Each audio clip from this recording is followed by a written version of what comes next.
불교 강좌 부처님의 향기를 느껴보는 이 시간, 한국명상원 묘원법사와 함께 붓다의 수행법 윗바사나에 대해서 배웁니다.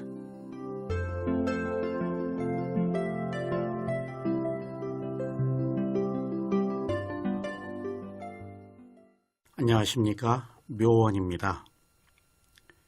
지혜가 있는 자는 잘못된 습관을 버릴 줄 알고 좋은 습관은 계승합니다. 그러나 무지하면 잘못된 습관대로 살기를 원하여 새로운 것을 받아들이려 하지 않습니다. 모든 것은 변하는데 바뀌기를 원치 않는 것은 게으르기 때문입니다. 그래서 무지와 게으름은 같은 것입니다.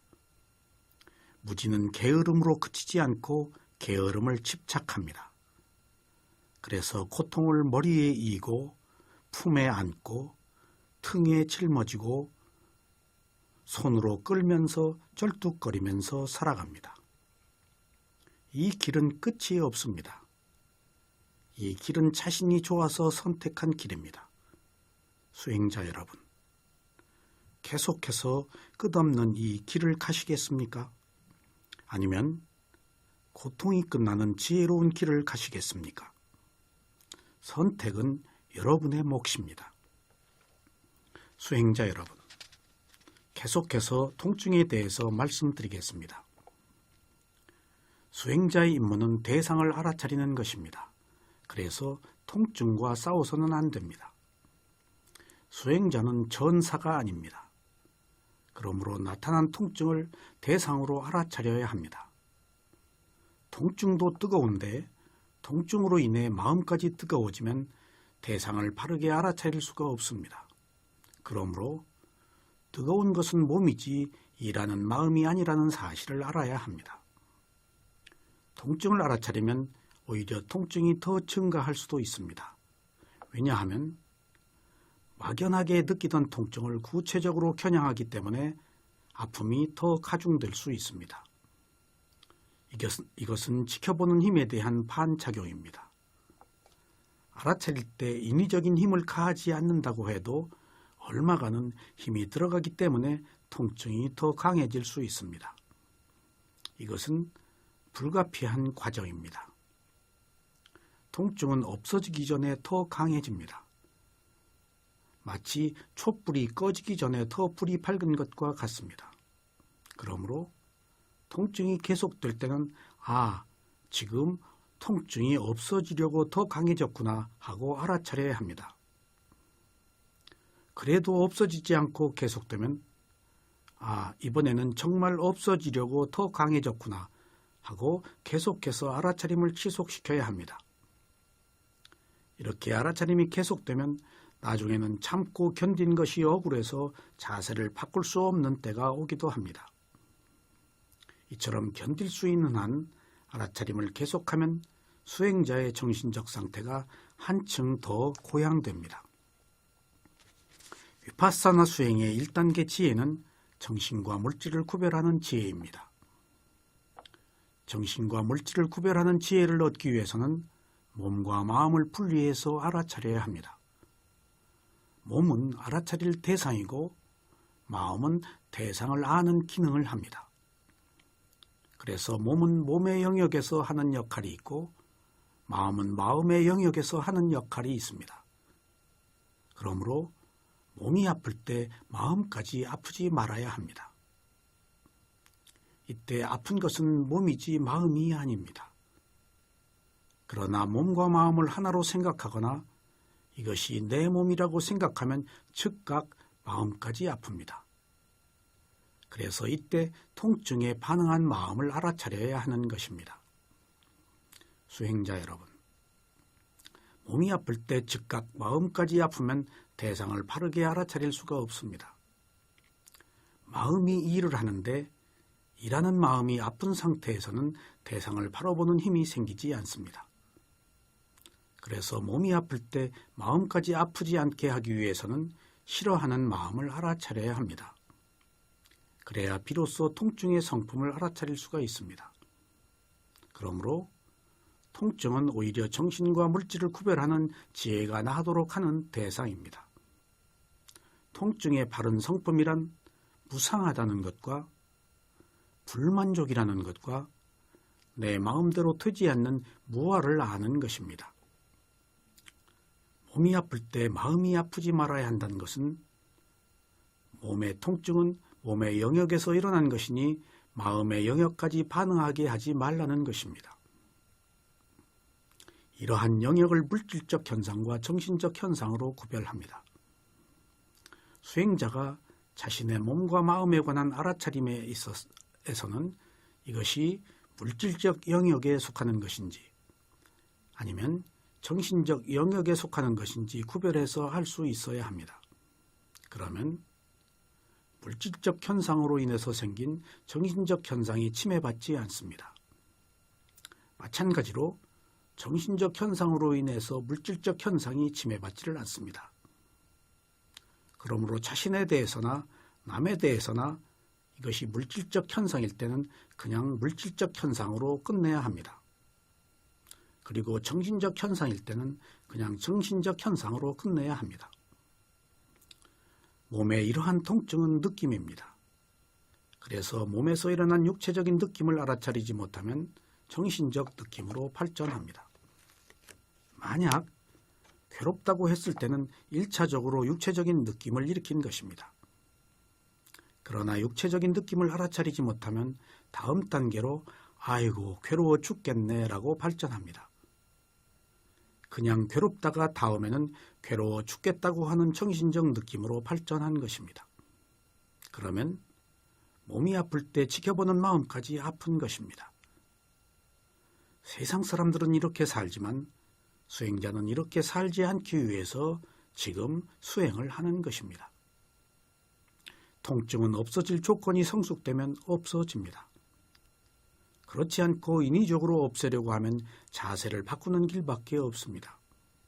그러므로 참기 어려운 통증이 아니고서는 계속해서 지켜봐야 합니다. 이때 자세만 바꾸면 없어질 수 있다는 알아차림이 있어야 합니다. 자세만 한번 바꾸면 없어질 수 있는 통증을 지켜본다는 것은 인내를 실험하는 절호의 기회입니다. 그래서 자세를 바꿀 수 있다는 배수진을 치고 지켜보면 참는 힘이 생깁니다. 수행자 여러분, 통증 때문에 반응한 마음을 알아차린 뒤에 반응한 마음이 사라진 것을 다시 알아차립니다. 통증 때문에 반응한 마음을 알아차리면 있던 마음은 사라지고 알아차리는 새로운 마음이 일어납니다. 그리고 다시 사라진 마음을 알아차리면 아무 마음도 없습니다. 이것이 통증 때문에 반응한 마음이 사라진 것입니다. 짧은 순간에 일어난 마음이 사라진 것을 아는 것은 마음의 소멸을 보는 것으로 바로 법을 보는 것입니다.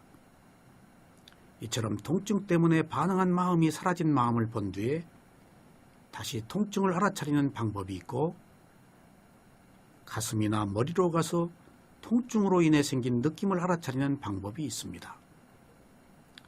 강한 통증일 경우에는 계속해서 통증의 마음을 고정할 수도 있고 가슴이나 머리에 생긴 느낌을 알아차릴 수도 있습니다. 강한 통증을 알아차릴 경우에는 통증 속으로 들어가서 찌르고 당기는 느낌을 알아차려야 합니다. 통증 속으로 들어가라는 것은 통증을 표피적으로 보지 말고 통증이 일어난 그 자리로 들어가서 그 실지하는 느낌을 지켜보라는 것입니다.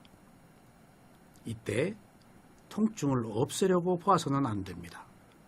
통증을 법으로 계속해서 지켜봐야 합니다. 통증을 단지 느낌으로 알아차리면 오직 대상과 아는 마음만 있기 때문에 선입관이 없이 단순하게 대상을 지켜볼 수 있습니다. 그러면 통증은 단지 통증이지 나의 통증이 아니라고 알 수 있습니다. 그리고 통증은 원인과 결과로 연속되는 느낌을 이라고 알게 됩니다. 통증 속으로 들어가서 찌르고 당기는 느낌을 알아차렸을 때 통증이 더 심해질 수도 있습니다. 때로는 차츰 약해질 수도 있습니다. 이것은 통증의 조건과 알아차리는 힘에 따라 다르게 나타납니다. 그러므로 어떤 상태로 진행되거나 그냥 있는 그대로의 느낌을 알아차려야 합니다. 통증은 사라지지 않을 수도 있으며 통증이 사라졌다가 다시 나타날 수도 있습니다. 그래서 통증을 알아차렸다고 해서 사라지는 것이 아닙니다. 사라질 만한 조건이 성숙되었을 때 사라지는 것이므로 수행자는 어떤 결과를 기대해서도 안 됩니다. 수행자 여러분, 통증 때문에 반응한 마음을 알아차린 뒤에 통증 속으로 가서 통증을 알아차리지 않고 가슴에서 통증으로 인해 반응한 느낌을 알아차리는 방법도 있습니다. 통증이 매우 견디기 어려울 때는 통증을 지켜보는 것보다도 가슴에서 통증으로 인해 생긴 느낌을 알아차리면 약간 완화된 통증을 느낍니다. 가슴의 느낌은 통증이 나타난 것보다 느낌이 격렬하지 않습니다. 그래서 가슴에서 통증을 알아차리면 간접적으로 통증을 알아차리는 것입니다. 가슴의 느낌을 전면에서 알아차리면 더욱 약화된 통증을 느낄 수가 있습니다. 마음을 알아차리는 수행자는 항상 마음을 전면에 두고 마음자리에서 알아차리기 때문에 몸에 있는 통증을 전면에서 알아차릴 수 있습니다. 그러면 고통스러운 느낌에서 견딜 만한 느낌으로 바뀝니다. 만약 이러한 방법으로 수행을 해도 더 이상 견딜 수 없을 때는 호흡을 완벽하게 겨냥해야 합니다. 이때는 통증으로 인해 격렬해진 호흡에 완전하게 밀착을 해서 알아차리면 통증의 느낌을 견딜 수 있습니다. 이때도 통증은 있지만 마음이 호흡에 완벽하게 밀착하면 호흡이 1순위이고 통증은 2순위가 되어 통증이 훨씬 경감됩니다. 이때는 호흡에 강력한 집중을 해야 합니다. 그러면 어떤 고통도 견딜 수 있으며 이렇게 집중을 하면 나중에는 무통이 오기도 합니다. 수행자 여러분, 옛말에 쑥뜸이 우화등선한다는 말이 있습니다. 쑥뜸을 하면 신선이 된다는 말입니다. 이 말의 뜻은 쑥으로 살을 태울 때 고통을 참고 견디면 신선이 된다는 것입니다. 이러한 옛말을 위파사나 수행의 관점에서 보면 아프기 때문에 알아차림을 지속할 수밖에 없는 것을 말합니다. 실제로 너무 아프면 다른 망상이 들어올 겨를이 없습니다. 그래서 마음이 태상을 떠날 수가 없습니다.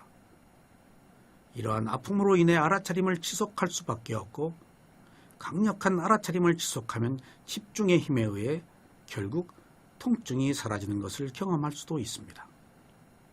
그러므로 좌선을 할 때가 아니고 병이 나서 아프거나 사고를 당했을 경우에도 견디기 어려운 통증이 있으면 호흡 하나에 마음을 강력하게 집중하는 방법도 있습니다. 너무 아플 때는 상대적으로 더 강한 알아차림과 노력을 기울일 수밖에 없어 강력하게 집중을 하게 되고 그 끝에 무통의 단계가 오기도 합니다. 이상과 같이 통증을 알아차릴 때 일을 하는 마음을 알아차리는 것이 중요합니다. 그래서 반드시 마음을 알아차려야 합니다. 마음을 알아차리는 것을 한 번에 그치서는 안 되며 이따금 마음을 알아차릴 수도 있고 계속해서 마음자리에서 마음을 태상으로 알아차릴 수가 있습니다. 통증을 알아차리는 첫째 방법을 요약해 보겠습니다. 이 방법은 통증을 가슴에서 느낌으로 알아차리는 방법입니다. 첫째, 통증이 있는 것을 알아차립니다. 둘째, 통증 때문에 반응한 마음을 알아차립니다. 셋째, 통증 때문에 반응한 마음이 사라진 것을 알아차립니다. 넷째, 통증으로 인해서 생긴 느낌을 가슴에서 알아차립니다. 다섯째, 가슴에서 거친 느낌, 중간 느낌, 미세한 느낌이 사라진 뒤에 호흡을 알아차립니다. 여섯째, 통증으로 인해 생긴 느낌을 전면의 마음자리에서 알아차립니다. 다음에 통증을 알아차리는 둘째 방법을 요약해 보겠습니다. 이 방법은 통증 속으로 들어가서 직접 통증을 알아차리는 방법입니다. 첫째, 통증이 있는 것을 알아차립니다. 둘째, 통증 때문에 반응한 마음을 알아차립니다. 셋째, 통증 때문에 반응한 마음이 사라진 것을 알아차립니다. 넷째, 통증 속으로 들어가서 실제하는 느낌을 알아차립니다. 마지막으로 통증이 강력할 때 알아차리는 셋째 방법을 요약해 보겠습니다. 이 방법은 견딜 수 없는 강력한 통증일 때는 호흡에 강력하게 집중해서 알아차리는 방법입니다. 첫째, 통증이 있는 것을 알아차립니다. 둘째, 통증 때문에 반응한 마음을 알아차립니다. 셋째, 통증 때문에 반응한 마음이 사라진 것을 알아차립니다. 넷째, 통증으로 인해 격렬해진 호흡을 알아차립니다. 이상이 통증을 알아차리는 다양한 수행 방법이었습니다. 수행자 여러분, 지금 제가 말씀드린 이러한 수행 방법은 기본형이고 여러분들 스스로가 이러한 기본형을 토대로 얼마든지 바꾸어서 수행을 해나가실 수 있습니다. 그러므로 통증이 생겼을 때는 통증과 싸우지 마시고 통증 때문에 반응한 마음을 알아차리신 뒤에 다양한 형태의 수행 방법을 사용하셔서 통증으로부터 자유로워지시기 바랍니다. 그 통증은 나의 것이 아닙니다. 그리고 그 통증은 결국 사라집니다. 그러므로 통증을 있는 그대로 알아차려야 하겠습니다.